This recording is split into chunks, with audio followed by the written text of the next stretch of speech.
Pardon the interruption, but I'm Mike Wilbon. We haven't seen each other in person in weeks, Tony. Have you missed me?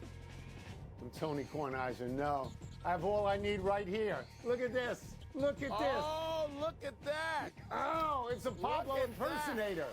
That. Yeah, all I right, want to know this, Tony. Do I have to? Did Pablo have to be blindfolded like when you went into the bat cave so you wouldn't know the path in or out?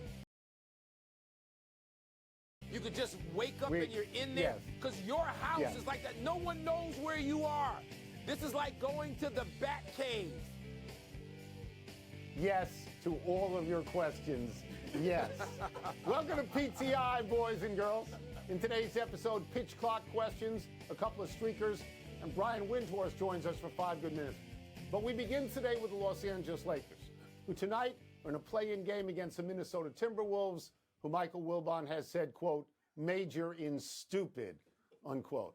First-year Lakers coach Darvin Ham directly taking on expectations. Ham said, and I'm quoting here, I just think the sky's the limit. We're not going to put a ceiling on ourselves, unquote. Wilbon, do you agree the sky's the limit for the Lakers? Yeah, I do, Tony, particularly since they shouldn't really even be tested tonight. I kind of expect Minnesota to play well early and maybe lead by 4 at halftime and then disintegrate into dumbness, which is what they do, despite having a player who's right now in Anthony Edwards worth watching as much as anybody on the court. Yes, LeBron James and Anthony Davis are on the court, but the guy who's more exciting right now is Anthony Edwards. That's another story. The Lakers can represent the West. The Lakers could get all the way to the finals with the roster they've got out there now. The players they've had playing. I remember saying after the break or after the trade deadline, they had to win 16 games probably to get in to the play, to avoid the play-in. I think they won 18. They didn't avoid the play-in, but they're in a great spot. They're going to feast on Minnesota. It's like having a good scrimmage or a hard practice. And then they'll probably get a Memphis team that is shorthanded and smaller because they're missing 2 bigs. And, you know, Tony, I mean, the Lakers are in a great position to me as long as LeBron and Anthony Davis are out there and they're playing well. Yeah, so, I mean, if the question is the sky the limit for the Lakers? And I assume what Darvin Ham means by that is, will they win a championship? I assume that. And if you tell me that Davis and LeBron are completely healthy, and if you tell me that after Russell Westbrook left, they went 18-8 without him, and if you tell me that everybody understands their roles and there's a very defined pecking order, which maybe there wasn't earlier in the year, then I would say yes, they have a chance because this is LeBron James. And he's got 4 rings. How many you got? You don't got 4 rings. So that's a big deal. But you know that I like Phoenix better, and you know that I like Milwaukee and Boston better. But I'm mindful of the fact, Mike, I'm mindful of the fact that LeBron James and Anthony Davis won a title just a couple of years ago. I mean, that stuff counts if you've actually won the title. But do I trust Anthony Davis to be healthy throughout the next 2 months or something? No, I don't. Yeah. See, and that's a complicating factor for me, as is Kevin Durant on Phoenix, and as is the Golden State Warriors, which have, I think they're better than the Lakers, and they have as much star power. That's what the Lakers bring. They bring star power. And they got 4 Tony, Tony, all those are great points and valid points. I think by sky's the limit, Darvin Ham means getting to the finals. But by the way, little credit. I know I just completed this voting, and in Coach of the Year, while I had Mike Brown of Sacramento as my Coach of the Year, I got Darvin Ham second because Darvin Ham had to ride some choppy waters. This is Los Angeles, where they expect to win every year. Not once every 20 like Sacramento, where it seems impossible. Darvin Ham has done a hell of a job, and I you know, it's going to be worth watching the Lakers. Maybe not tonight worth watching the Lakers, but when we get to next week and they presumably get to the weekend and they get Memphis. Let's move to baseball's pitch clock conundrum. The timer has worked wonderfully so far, with the games averaging a mere 2 hours and 39 minutes, the shortest they've been since 1984. But baseball could stop using the clock for the playoffs so as to not preclude tense moments like Kirk Gibson's World Series home run off Dennis Eckersley, or even Shohei's strikeout of Mike Trout in the World Baseball Classic. Tony, should baseball, which never gets anything right for long, keep the pitch clock for the playoffs? Before I answer this question, are there any more votes you'd like to reveal as to who you voted for, second or third or fourth, on any level? And if not, then I will move ahead. Okay. The pitch clock question. I am not immune to the lore and the lure of traditional playoff baseball. Understand that. The two things you mentioned, Eckersley and Gibson, I think that entire at-bat took about 6 minutes, if not 6 hours. You couldn't have that now. Even the Trout-Ohtani situation, at least 5 of those pitches, I believe, would have been pitch clock violations. Now, I get the fact that people change their rules in the playoffs. Hockey, for example, does not have shootouts in the playoffs. Football has a different overtime rule in the playoffs. And baseball's not going to have that ghost runner at second base in the playoffs, in the 10th inning. Now, me personally, I think the pitch clock is working great. I don't know why you would take the pitch clock away. The only thing you're losing is somebody doing this with his wristbands constantly. That's all you're losing. Or spitting sunflower seeds. Right. The baseball is there, and it's compacted without, as you would say, the junk. So why would you change? You know what happens when they do 30 for 30, or they do a documentary and they include Kirk Gibson and Dennis Eckersley? About 5 of those 6 minutes of that footage, that video footage, it gets left on the edit room floor because nobody's watching that. You're watching the action, which is about 12 seconds of it, and you can fast forward through all of it, and that's what you should do. So baseball can be stupid if it wants. It can go the route of the Minnesota Timberwolves and be dumb, or it can keep something that's working. Actively working. People are pleased. Not even the people who thought they were going to protest the pitch clock are protesting the pitch clock. This isn't hard. People like it. Stop the deliberations. Tell the people like the purists to get the hell out of the room and keep using the pitch clock. To be fair, baseball hasn't said it's going to do anything but keep the pitch clock. But let me just give you numbers. This is all you need. The World Series last year, 6 games. 4 hours, 34 minutes, 318, 308, 325, 357, 313. By September and October, people are going to be addicted to 230. We're not changing this. We stay with baseball. There are 2 interesting streaks in play right now. One is a team streak. Tampa Bay has won its first 10 games. The record to open a season is 13. And Cardinals rookie right fielder Jordan Walker has hit in his first 10 straight games. The record to start a career for players under 21 years old is 12. Well, both streaks are on the line tonight. Which interests you more? Jordan Walker, at some point, if he keeps up anything near this pace, will be more than a curiosity. You'll want to really see him. And I am born to hate him because he's a Cardinal. Right. But this 10-0 thing is getting reasonably close to 13-0, which I guess is some record. I'm not sure if that's just a modern-day record. As they say, since the merger. I don't know what merger that would be in baseball. But I don't know that I can trust any bookkeeping today. But if it's close to 13 and that's said to be the number, then you got something because you're talking about since the 1880s. You're talking about 140 years.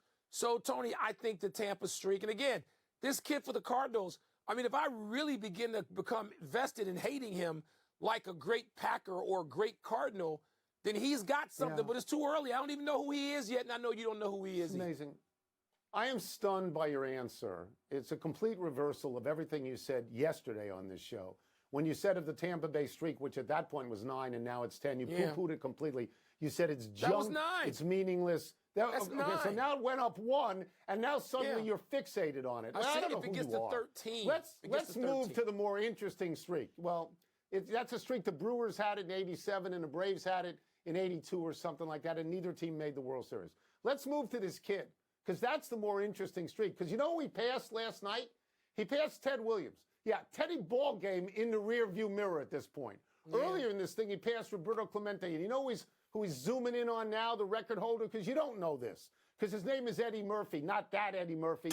Not CILL, kill my landlord Eddie Murphy. 1912. But Eddie Murphy, 1912, Philadelphia Athletics. Honest Eddie Murphy. Because he was on the Black Sox and didn't take the money. And he's from Hancock, New York, which is on the Delaware River, off Route 17 on the way to Camp Keuma and Binghamton. And you don't know that. Let's take a break.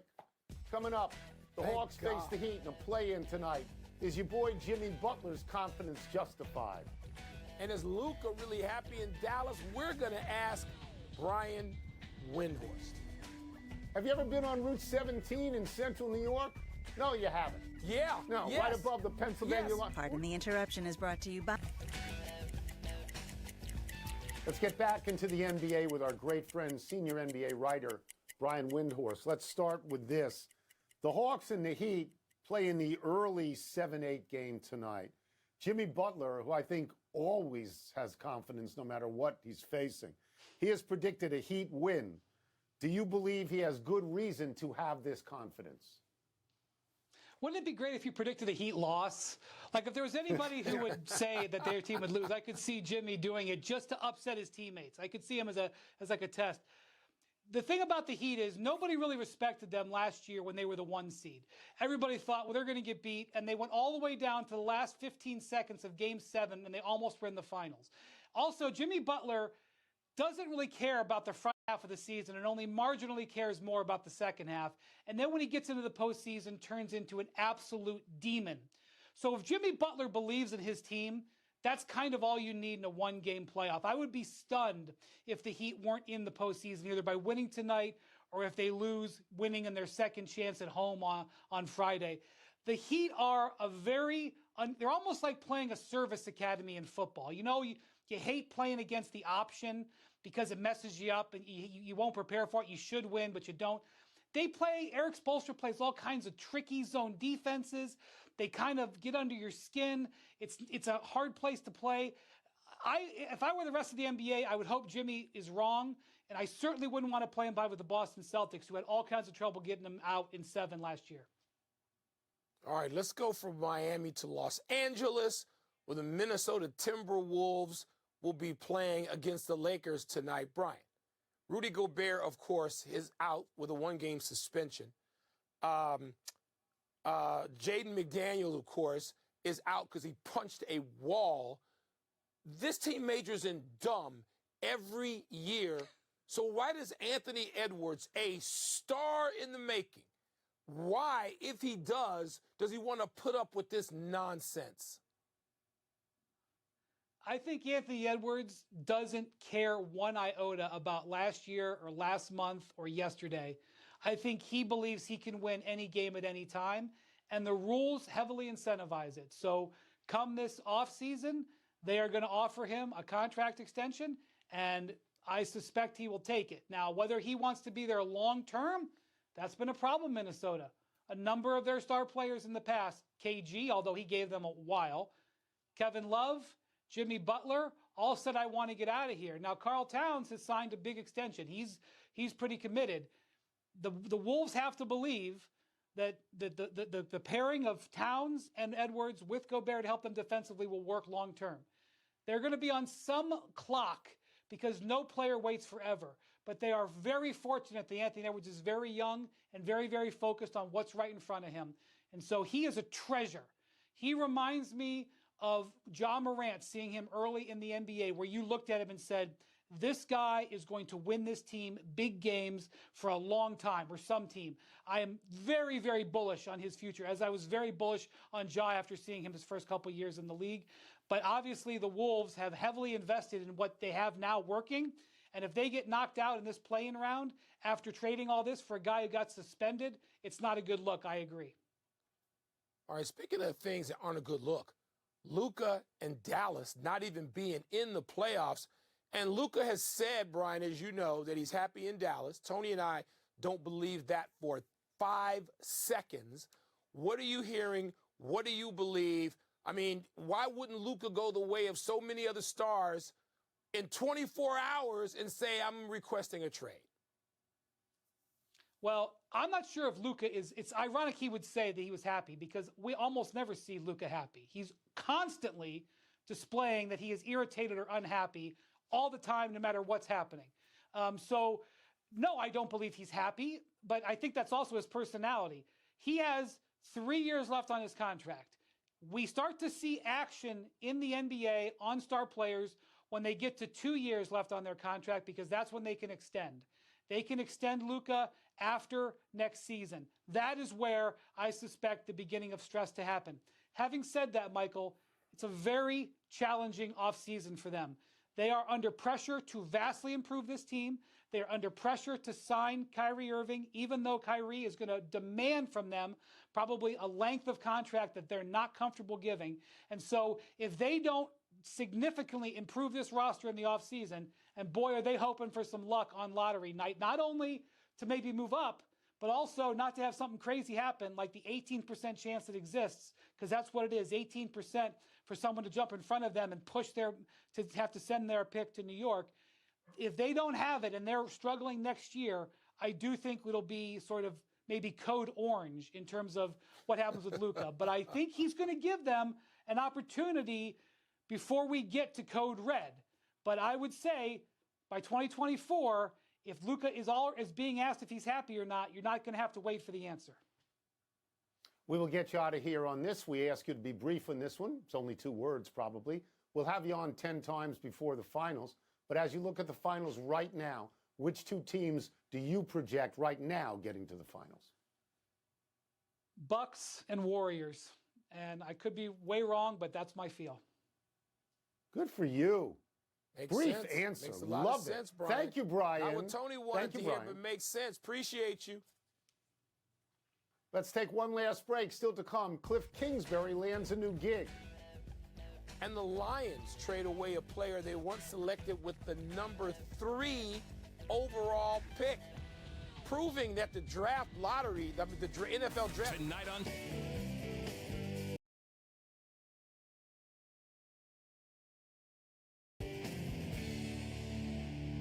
Happy time, people. Happy 59th birthday, Brett Saberhagen. Saberhagen was a 2-time American League Cy Young winner in a time when Roger Clemens was that league's #1 starter.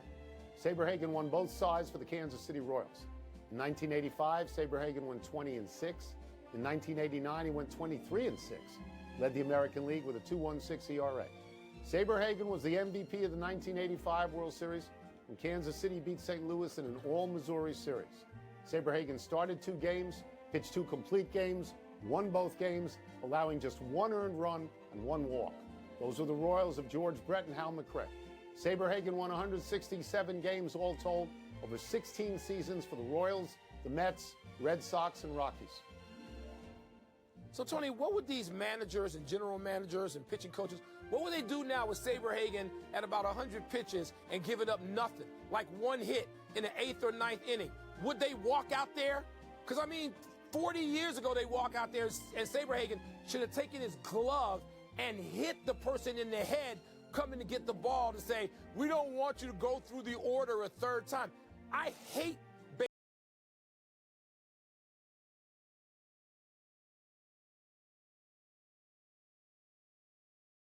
baseball now many days because of that crap. But they let him stay in. He pitched complete games. They did. A not so What happy happened now? anniversary, Jordan Spieth. Around this day 7 years ago, after taking